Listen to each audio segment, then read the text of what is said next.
ഇന്ന് ഞാൻ നിങ്ങളോട് സംസാരിക്കാൻ പോകുന്നത് പെൺകുട്ടികൾക്കും സ്ത്രീകൾക്കും സാധാരണയായി കണ്ടുവരുന്ന ആർത്തവത്തോടനുബന്ധിച്ച് കണ്ടുവരുന്ന ഒരു ലക്ഷണത്തെക്കുറിച്ചാണ്. മാസക്കുളി വരുമ്പോൾ ഏതെങ്കിലും വിധത്തിലുള്ള വേദന ഇല്ലാത്ത സ്ത്രീകൾ വളരെ വിരളമാണ്. പെൺകുട്ടികൾ പ്രായം അറിയിക്കുമ്പോൾ തുടങ്ങി, അതായത് അവരുടെ മാസക്കുളി തുടങ്ങുമ്പോൾ തുടങ്ങി ഈ ഒരു ബുദ്ധിമുട്ട് അനുഭവപ്പെടാം. സാധാരണഗതിയിൽ 12 വയസ്സിലൊക്കെ മാസക്കുളി ആകുന്ന കുട്ടികൾക്ക് ആദ്യത്തെ 1 വർഷം 1.5 വർഷമൊന്നും വലിയ വേദന കാണുകയില്ല. പിന്നെ ആയിരിക്കും വേദന തുടങ്ങുന്നത്. അപ്പോൾ ഈ മാസക്കുളിയിൽ വരുന്ന വേദനയുടെ കാരണം എന്താണ്? ഒരു മാസക്കുളിയുടെ സമയത്ത് സാധാരണ വേദന തുടങ്ങുന്നത് മാസക്കുളിയുടെ രക്തസ്രാവം വരുന്നതിന് ഒരു 2-3 മണിക്കൂർ മുന്നേ ആയിരിക്കും. ചെറുതായി നടുവേദനയും വയറുവേദനയും വന്ന് ക്രമേണ വർദ്ധിച്ച് മാസക്കുളി തുടങ്ങുന്നതിനോടൊപ്പം തന്നെ ഈ വേദനയും വർദ്ധിക്കും. അടിവയറ്റിലും നടുവിലും ബാക്കിനും ഒരു വേദന വന്നിട്ട് അത് ഇങ്ങനെ വിട്ടുവിട്ടു വരുന്ന ഒരു ക്രാമ്പ് പോലെയുള്ള പെയിനാണ്. ആ വേദന വന്നിട്ട് ഒരു കൊളുത്തിപ്പിടിക്കുന്ന അള്ളിപ്പിടിക്കുന്ന പോലത്തെ ഒരു വേദന. ആ വേദന വരും, ഒന്ന് ശമിക്കും, പിന്നെയും വരും, അങ്ങനെയായിരിക്കും. ആ വേദന കാലുകളിലേക്കും പോകും.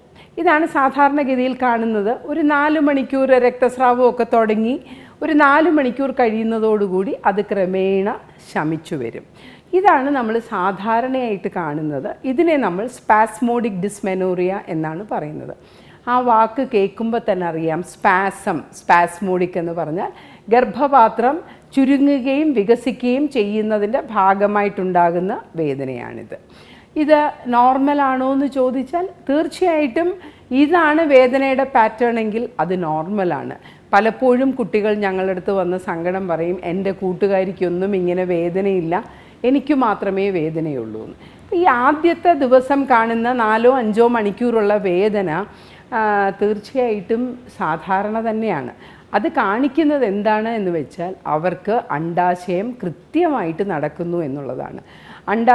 അണ്ഡോൽപാദനം കൃത്യമായിട്ട് നടക്കുന്നു എന്നുള്ളതാണ്. അവരുടെ അണ്ഡാശയം സാധാരണ പോലെ പ്രവർത്തിക്കുന്നു എന്നുള്ളതുമാണ്.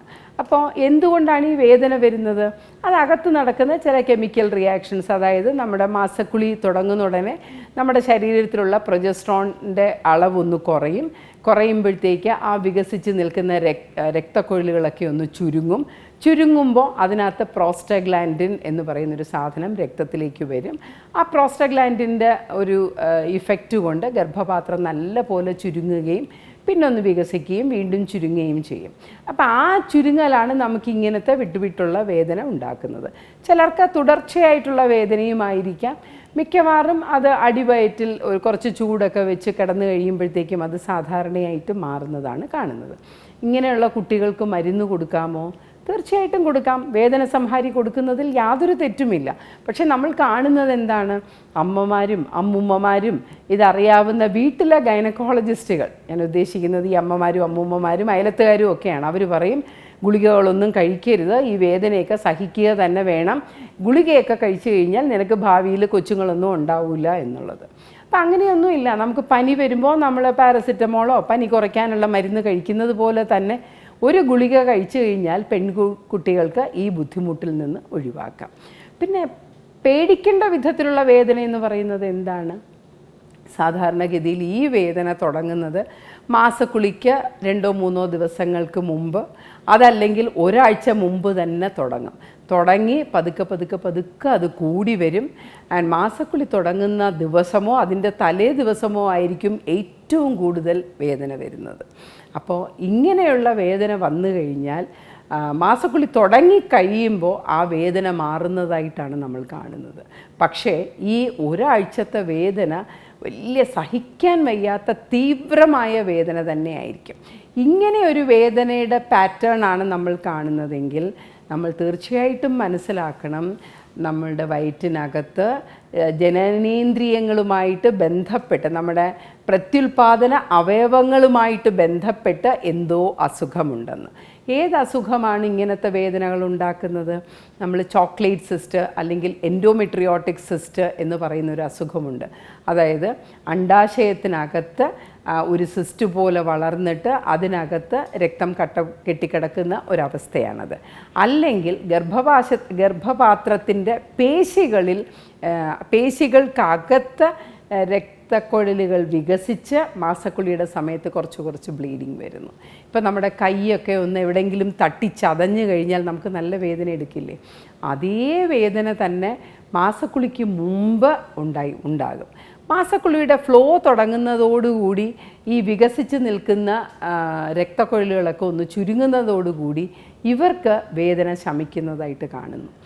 ചിലർക്ക് ഈ അഡിനോമയോസിസ് അല്ലെങ്കിൽ ചോക്ലേറ്റ് സിസ്റ്റൊക്കെ വളരെയധികം കൂടി തീവ്രമായി കഴിയുമ്പോൾ ഈ വേദന മാസക്കുളിയുടെ സമയത്തും മാസക്കുളി കഴിഞ്ഞും ഒരു അരണ്ട വേദനയായിട്ടിരിക്കുകയും അവർക്ക് തോന്നും ഈ ഗർഭപാത്രം എങ്ങനെയെങ്കിലും അങ്ങ് എടുത്തു കളഞ്ഞാൽ മതിയെന്ന്. അത്ര വരെ തീവ്രമായിട്ട് തോന്നാം. ഇങ്ങനെ ഒരു വേദന നമുക്ക് അനുഭവപ്പെടുന്നുണ്ടെങ്കിൽ തീർച്ചയായിട്ടും ഡോക്ടറെ കാണണം. ഞാൻ നേരത്തെ പറഞ്ഞല്ലോ, ചെറിയ കുട്ടികൾക്ക്, അതായത് മാസക്കുളി തുടങ്ങുന്ന പ്രായത്തിൽ 13, 14, 15, 16 വയസ്സുകളിലൊക്കെ, ഈവൻ 20, 21 വയസ്സ് വരെ കല്യാണമൊക്കെ കഴിഞ്ഞ ഒരു കുഞ്ഞുണ്ടാകുന്നിടം വരെയൊക്കെ തന്നെ ഈ വേദന, ഞാൻ നേരത്തെ പറഞ്ഞ സ്പാസ്മോഡിക് ഡിസ്മെനോറിയ നിൽക്കാം. അവരെ ഡോക്ടറെ കാണേണ്ട ആവശ്യമുണ്ടോ? അവരെ ഡോക്ടറെ കാണേണ്ട ആവശ്യം എപ്പോൾ വരുന്നു എന്ന് ചോദിച്ചാൽ, അവർക്ക് വരുന്ന ഈ 3-4 മണിക്കൂർ നേരത്തെ വേദന ചിലപ്പോൾ ദിവസം മുഴുവൻ നിൽക്കും, ചിലപ്പോൾ പിറ്റേ ദിവസത്തേക്ക് നിൽക്കും. ആ വേദന വരുമ്പോൾ അവർക്ക് തീവ്രമായ വേദന അനുഭവപ്പെടുന്നതിനോടൊപ്പം ഛർദ്ദിക്കുകയും മറ്റും ചെയ്യും. അപ്പോൾ ചിലപ്പോൾ തലകറങ്ങി വീഴും. പലപ്പോഴും സ്കൂളിൽ നിന്ന് ടീച്ചർമാർ രക്ഷകർത്താക്കളെ വിളിച്ച് വലിയ വേദനയാണ്, കുഞ്ഞിനെ വന്ന് കൊണ്ടുപോകണം എന്ന് പറയുന്ന ഒരവസ്ഥയുണ്ടാവും. അപ്പം അങ്ങനത്തെ വേദന വരികയാണെങ്കിലും അവർക്കും ചിലപ്പോൾ എൻഡോമെട്രിയോസിൻ്റെയൊക്കെ തുടക്കമായിരിക്കാം, ചോക്ലേറ്റ് സിസ്റ്റിൻ്റെ തുടക്കമായിരിക്കാം. അപ്പം അങ്ങനെ ഉണ്ടെങ്കിൽ അവരെയും നമ്മൾ ഡോക്ടർമാരെ കാണിക്കേണ്ടതുണ്ട്. ഇപ്പോൾ കല്യാണം കഴിച്ച് പ്രസവമൊക്കെ കഴിഞ്ഞ സ്ത്രീകൾക്ക് നേരത്തെ വേദനയൊന്നും ഉണ്ടായിരുന്നില്ല, പക്ഷേ ഇപ്പോൾ പുതിയതായിട്ട് വേദന തുടങ്ങുന്നതാണെങ്കിൽ, അതായത് പുതിയതായിട്ട് വന്ന ഡിസ്മെനോറിയ ആണെങ്കിൽ അവരും ഡോക്ടറെ വന്ന് കാണേണ്ടത് അത്യാവശ്യമാണ്. അതിന് വലിയ ടെസ്റ്റുകളുടെ ഒന്നും ആവശ്യമില്ല. ഒരു സ്കാൻ ചെയ്യുമ്പോൾ തന്നെ നമുക്ക് മനസ്സിലാവും അവർക്ക് അണ്ഡാശയത്തിൽ മുഴയുണ്ടോ, ഗർഭപാത്രത്തിൽ അഡിനോമയോസിസ് ഉണ്ടോ, അതോ അണ്ഡാശയങ്ങളിൽ ചോക്ലേറ്റ് സിസ്റ്റ് എന്തെങ്കിലും വരുന്നുണ്ടോ, അതല്ലെങ്കിൽ ഗർഭപാത്രത്തിൻ്റെ സൈഡിൽ നീർക്കെട്ടോ വല്ലതും ഉണ്ടോ. ഇതൊക്കെ നമുക്ക് മനസ്സിലായി കഴിഞ്ഞാൽ നമുക്ക് സിമ്പിളായിട്ട് അവരെ ചികിത്സിച്ച് മാറ്റാവുന്നതേ ഉള്ളൂ. അല്ലാതെ സ്ത്രീകൾ ഈ മാസക്കുളിയുടെ സമയത്ത് വരുന്ന വേദനയും സഹിച്ച് ജീവിതം കഷ്ടപ്പെട്ട് മുമ്പോട്ട് കൊണ്ടുപോകേണ്ട ആവശ്യമില്ല. അപ്പോൾ ഇങ്ങനത്തെയുള്ള വേദനയുണ്ടെങ്കിൽ തീർച്ചയായിട്ടും ഡോക്ടർമാരെ കാണേണ്ട ആവശ്യമുണ്ട്. ചെറിയ കുട്ടികളുടെ ആദ്യത്തെ 3-4 മണിക്കൂറുള്ള വേദനയ്ക്ക് ഡോക്ടറെ കാണണം എന്നില്ല. അവർക്കൊരു ഗുളിക, വേദനാസംഹാരി കൊടുക്കുന്നതിൽ യാതൊരു തെറ്റുമില്ല. അത് കൊടുക്കുകയും ചെയ്യണം. നന്ദി, നമസ്കാരം.